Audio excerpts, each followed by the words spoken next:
सम्मानित साथियों, नमो बुद्धाय, जय भीम। इस समय डॉक्टर अंबेडकर संदेश में चल रहा है गोलमेज सम्मेलन की पृष्ठभूमि।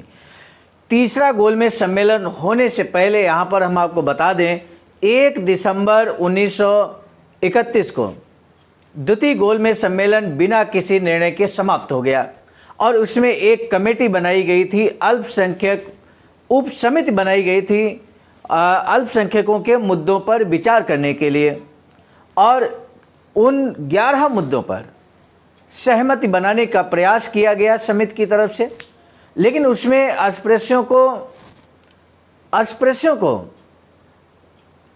स्वतंत्र चुनाव क्षेत्र देने का जो कार्ययोजना थी, जो बाबा साहब ने डिमांड किया था, उस पर महात्मा गांधी को घोर आपत्ति थी।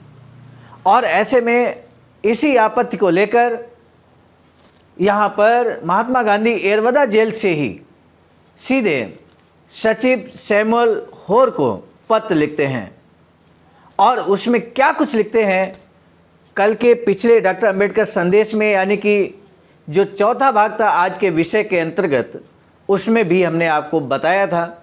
शेष भाग आज के डॉक्टर अंबेडकर संदेश में हम आपको बताने जा रहे हैं। सैमुअल होर को लिखा गया महात्मा गांधी का क्या पत्र है, आखिर उसमें कौन सी ऐसी महत्वपूर्ण बात महात्मा गांधी कहते हैं जिससे उनके असली हकीकत जो है महात्मा गांधी की उजागर होती है।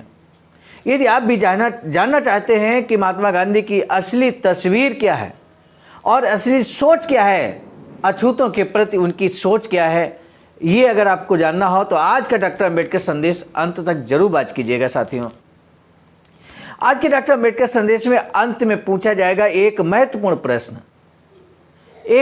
प्रश्न पूछा जाएगा, और वो इसी आज के ही कंटेंट से संबंधित होगा। वो सिर्फ इसलिए कि आप इस वीडियो को अंत तक वॉच किया है आपने या नहीं किया है, ये जानने के लिए, और साथ ही साथ डॉक्टर अंबेडकर संदेश को आपने कितनी गहनता के साथ समझा है, निश्चित रूप से उस प्रश्न के जवाब से समझ में आ जाएगा। तो इसलिए साथियों, उस प्रश्न का जवाब आपको देना है और इसके लिए वीडियो को अंत तक वॉच करना है। एक और निवेदन आपसे है कि जब भी आप अपना आंसर लिखें, यदि आप चैनल पर पहली बार कमेंट कर रहे हैं, तो अपना नाम और ज़िले का नाम जरूर अंकित कीजिएगा, ताकि हमें समझने में ये सुविधा हो सके कि आपका प्रॉपर एड्रेस क्या है और आप कहाँ से बिलोंग करते हैं। आज का डॉक्टर अंबेडकर संदेश बहुत ही इम्पॉर्टेंट होने वाला है, तो अब हम शुरू करेंगे आज का डॉक्टर अंबेडकर संदेश। आज का डॉक्टर अंबेडकर संदेश Buddha Bodhisattva Ambedkar international centre BBIC Sarnath Varanasi राज्य उत्तर प्रदेश देश भारत के सौजन्य से यहाँ पर हम लेकर आए हैं। विषय यहाँ पर है, अपने लोगों के न्यायपूर्ण अधिकारों के लिए लड़ते हुए अगर किसी ने रास्ते के लालटेन लगाने के खंभे पर फांसी चढ़ाया तो भी मुझे उसकी परवाह नहीं होगी, ये बात बाबा साहब कहते हैं। इस कोटेशन से आप समझ सकते हैं कि बाबा साहब का समाज के प्रति कितना बड़ा त्याग था, समर्पण था और बलिदान था। हमें इसको कभी नहीं भुलाना चाहिए। साथियों, बाबा साहब डॉक्टर अंबेडकर संपूर्ण वाङ्मय खंड 38 के आज 5वां भाग, यहाँ पर चतुर्थ भाग गलती से है, यहाँ 5वां भाग लेकर हम उपस्थित हुए हैं। 4 भाग ऑलरेडी हम प्रस्तुत कर चुके हैं, पेज नंबर 307 से 309 तक। भारत के आगामी संविधान में अल्पसंख्यक समाज का स्थान क्या हो, इस विषय में निर्णय लेने के लिए विचारार्थ अल्पसंख्यक उप समिति नियुक्त की गई थी। अल्पसंख्यकों की समस्याओं के बारे में निर्णय किए जाने के संबंध में मुस्लिम, अछूत, यूरोपीय, ईसाई, एंग्लो इंडियन आदि समाजों के अल्पसंख्यक प्रतिनिधियों ने आपस में विचार विनिमय तैयार किया था, सहमति से एक अनुबंध तैयार किया था। वह यहाँ पर हमने पहले ही भाग में आपको दे दिया है, जो कि 11 प्रस्ताव के रूप में वहाँ रखा गया। वो भी हमने डॉक्टर अंबेडकर संदेश का जो आज का ये विषय है, इसके पहले भाग में हम दे चुके हैं। महात्मा गांधी यहाँ पर अपने पत्र को कंटिन्यू करते हुए कहते हैं कि मैं आमरण अनशन करूँगा। आमरण अनशन किस लिए, आइए देखते हैं। वो लिखते हैं कि मुझे बचपन से ही समाज के इस वर्ग की बड़ी चिंता थी। कौन से वर्ग की, यानी कि अस्पृश्य वर्ग की बड़ी चिंता थी महात्मा गांधी को, ऐसा वो यहाँ पर कहते हैं। कई बार उनकी खातिर मैं जान की बाजी लगाने पर भी उतारू हो गया था। ये बात यदि आप समझ पाए तभी इस मामले में मेरी भावनाओं को आप परख सकेंगे। इस मामले में मैं ये बात अभिमान से नहीं कह रहा।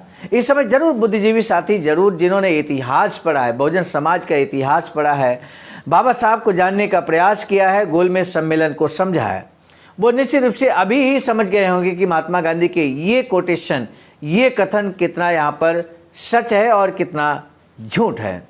क्योंकि मेरा मत है, वो कहते हैं कि मेरा मत है कि पिछले कई शतकों से अस्पृश्यों को जिस दयनीय स्थिति में हिंदू समाज ने रखा था, उसके लिए किसी भी तरह का प्रायश्चित क्यों न ले, हिंदू समाज उबर नहीं सकता।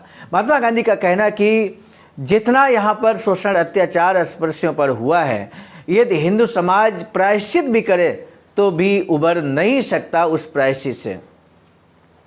किस तरह से भावनाओं में खेलकर महात्मा गांधी यहाँ पर हमारे समाज को, अस्पृश्य समाज को, बहुजन समाज को अधिकारों से वंचित रखना चाहते हैं। ये पत्र अधिकारों से वंचित रखने के लिए सैमुअल होर को लिखा गया महात्मा गांधी के द्वारा।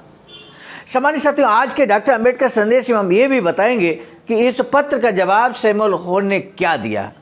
जानकर बड़ा आपको अच्छा लगेगा कि सैमुअल होर का पत्र निश्चित रूप से बहुत ही सारगर्भित है, लेकिन क्या शब्द जबरदस्त इस्तेमाल किए गए ये आप जरूर देखिएगा। महात्मा गांधी लिखते हैं, किंतु मुझे लगता है कि स्वतंत्र चुनाव क्षेत्र निर्माण करने से अपमान की जिस मरण प्राय स्थिति में वे हैं उसमें कोई सुधार नहीं होगा और न ही हिंदू समाज द्वारा उन पर किए गए अत्याचार मिट जाएंगे। इसलिए बड़ी विनम्रता से मैं ब्रिटिश सरकार को बताना चाहता हूं कि अगर ब्रिटिश सरकार अस्पृश्यों के लिए चुनाव क्षेत्र, स्वतंत्र चुनाव क्षेत्र बनाएगी तो मैं प्राण अंत तक अन्न का त्याग करूंगा। ये धमकी देते हैं महात्मा गांधी कि मेरे जेल में कैद होने के समय इस तरह के कामों में मेरा लिप्त होना सरकार को किसी बड़े संकट में डालकर उनके कामकाज में रोड़े खड़े करने जैसा है। इसका मुझे एहसास है और मुझे इस बात का खेद भी है। राजनीति के क्षेत्र में मेरा जो स्थान है उसे ध्यान में लें तो इस तरह अन्न त्याग करने की मेरी बात से लोगों को लगेगा कि शायद मुझ पर कोई पागलपन सवार हुआ। अपने आप को पागल घोषित करने की कोशिश महात्मा गांधी के द्वारा। लोग ये भी कहेंगे कि जो मैं कर रहा हूँ वह अत्यंत अनुचित है। मैं इस बारे में इतना ही कह सकता हूँ कि अन्न त्याग करने की जो बात मैं कर रहा हूँ वह मेरे काम करने का एक तरीका भर है। लोगों की मेरे बारे में जो राय बनी है कि मैं एक समझदार आदमी हूँ, वह अगर मैं गंवा बैठूँ तो भी मुझे फिक्र नहीं है। मतलब लोग अगर मुझे पागल कहें, लोग मुझे झूठा कहें, तो इसकी फिक्र महात्मा गांधी कहते हैं मुझे नहीं है। लेकिन मैं अपनी बात पर अडिग हूँ। अपने विवेक द्वारा दी गई आज्ञा को मैं टाल नहीं सकता। मेरा नज़रिया बना है, उसके अनुसार अगर अब मुझे कारागार से छोड़ भी दिया जाए तो मैं अपने अन्न त्याग की कसम को तोड़ नहीं सकता। इतनी भयंकर धमकी यहाँ महात्मा गांधी के द्वारा सैमुअल होर को दी जा रही है सम्मानित साथियों, कि यदि आपने स्वतंत्र चुनाव क्षेत्र अस्पृश्यों को दे दिया तो हम जरूर ये अन्न त्याग छोड़ देंगे, अन्न त्याग कर देंगे, ऐसा वो कहते हैं। यानी कि इस तरह की धमकी देना चाहते हैं कि इस धमकी से डर जाए ब्रिटिश सरकार और ये स्वतंत्र चुनाव क्षेत्र का जो अधिकार है वो अस्पृश्यों को न दिया जाए। ये इस तरह का एक हथियार यहाँ पर फेंका है महात्मा गांधी ने और लिखते हैं कि मुझे आशा है कि अस्पृश्य वर्ग के लिए स्वतंत्र चुनाव क्षेत्र निर्माण करने के बारे में सरकार ने अभी कोई निश्चय नहीं किया। मैं आशा करता हूं कि इस बारे में मेरा डर झूठा सिद्ध हो। आपसे मेरे इस पत्र व्यवहार की बात मैंने अपनी ओर से गुप्त रखी है, ये अलग से कहने की ज़रूरत नहीं होगी। अभी अभी सरदार वल्लभ भाई पटेल और श्री महादेव देसाई मेरे साथ रहने के लिए आए हैं, जो इस पत्र व्यवहार के बारे में जानते हैं। आप जब अनुमति देंगे तभी मैं इन पत्रों का उपयोग करूंगा। महात्मा गांधी ने यहाँ पर ये बताने की कोशिश की कि हम जो पत्राचार कर रहे हैं वो बहुत ही सीक्रेट है, ये इसको किसी तरह से ओपन नहीं किया गया है।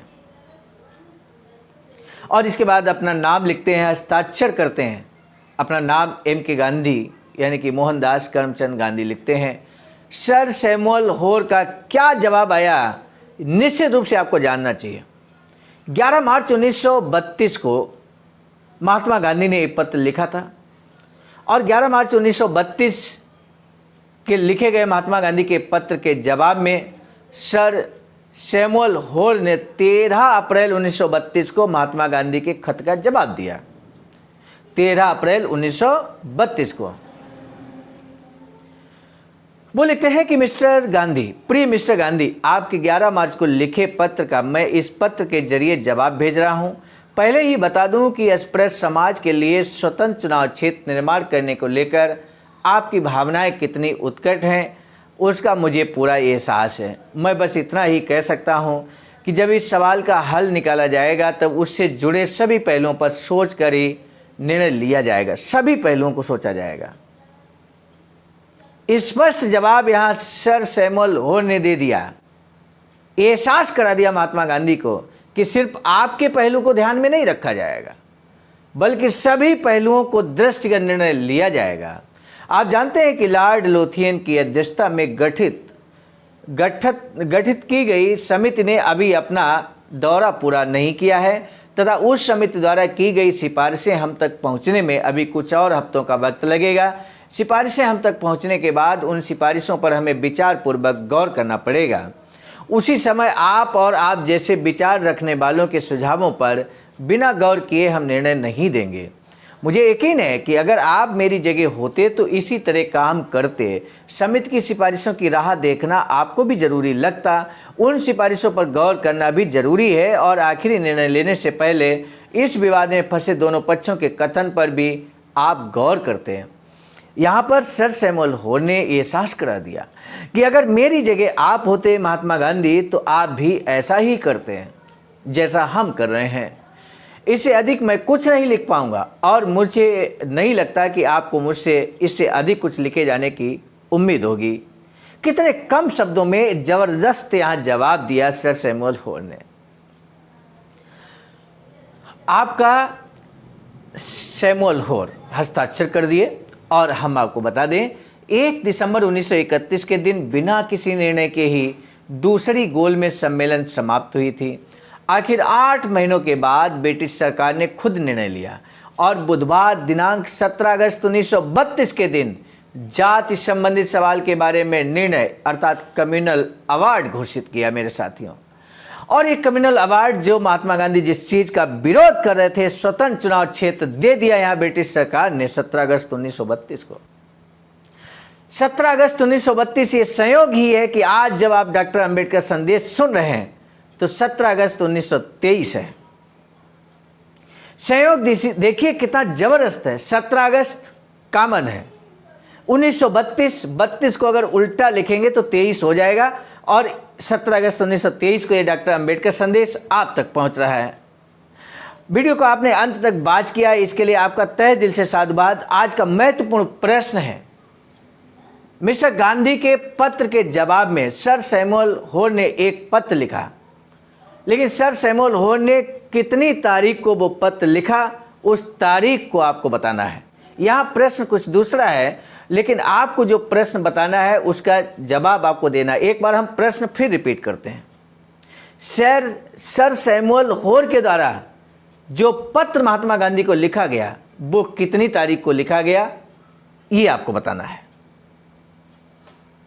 आज का डॉक्टर अंबेडकर संदेश कैसा लगा जरूर बताइए कमेंट बॉक्स में। साथ ही साथ उक्त प्रश्न का जवाब दीजिएगा। हम आपको बता दें, बाबा साहब की एक अधूरी इच्छा वैचारिकी सेंटर बनाने की है। इस तरह का वैचारिकी सेंटर एक जो बाबा साहब की अधूरी इच्छा है, अखिल भारतीय अनुसूचित जाति जनजाति कर्मचारी कल्याण एसोसिएशन आवाज का नई दिल्ली की तरफ से निर्माणाधीन है, सारनाथ वाराणसी राज्य उत्तर प्रदेश में। सामान्य साथियों, यदि आप चाहते हैं कि बाबा साहब की अधूरी इच्छा के अनुरूप वैचारिकी सेंटर बनकर जल्द ही तैयार हो, तो ऐसे में आपको भी अपना अमूल्य योगदान करना होगा। इसलिए अकाउंट नंबर IFC कोड बहुजन बोधि समाज संघर्ष समिति के नाम से यहाँ पर अकाउंट नंबर है, तो आप इस अकाउंट नंबर पर अपना अमूल्य योगदान जरूर करें। इसी निवेदन के साथ हम आपको बता दें, बाबा साहब के इस संदेश को, डॉक्टर अंबेडकर संदेश को हम लेकर आप तक आए थे मिशन नायक बुद्ध मित्र मुसाफिर सर, राष्ट्रीय महासचिव आवाज का नई दिल्ली की प्रेरणा में, और साथ ही साथ संकलनकर्ता के रूप में परम आदरणीय विजय कुमार बौद्ध जी, प्रांतीय कोषाध्यक्ष आवाज का बिहार, प्रस्तुतकर्ता के रूप में मैं स्वयं सर्वजीत आर्य, राष्ट्रीय कोषाध्यक्ष आवाज का नई दिल्ली। पुनः मिलेंगे नए डॉक्टर अंबेडकर संदेश के साथ, लेकिन इससे पहले कि हम डॉक्टर अंबेडकर संदेश समाप्त करें, आपसे एक बार पुनः निवेदन है, यदि आप हमारे चैनल पर पहली बार आए हैं तो चैनल को सब्सक्राइब करना ना भूलें, कमेंट करना ना भूलें, लाइक भी जरूर करें। साथ ही साथ इस डॉक्टर अंबेडकर संदेश को जन जन तक पहुंचाने के लिए सभी व्हाट्सएप ग्रुपों पर इसको जरूर शेयर कीजिएगा। इसी निवेदन के साथ अब दीजिए इजाजत। आप सभी को सादर नमो बुद्धाय, जय भीम।